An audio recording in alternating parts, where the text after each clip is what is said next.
I made coconut chicken curry for dinner tonight and my daughter loved it. Here's how I make it.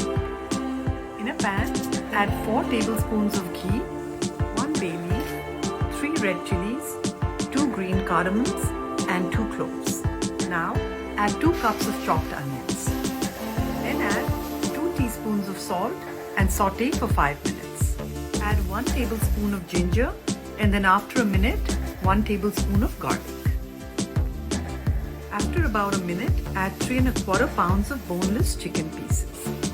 Now add a 1/4 teaspoon of salt, 1/4 teaspoon of turmeric powder, 2 teaspoons of Kashmiri red chili, and 2 teaspoons of coriander powder. Now cook for another 5 minutes. Then add 1 cup of tomatoes followed by 1 cup of water. Cover and cook for 20 minutes, stirring occasionally.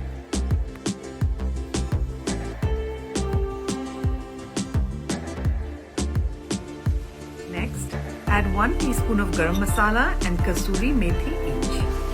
Finally, add 1 1/2 cup of unsweetened coconut milk and cook for another 8 minutes. Now is a good time to remove the bay leaf and the chilies. I like to garnish with lots of cilantro, and that's it.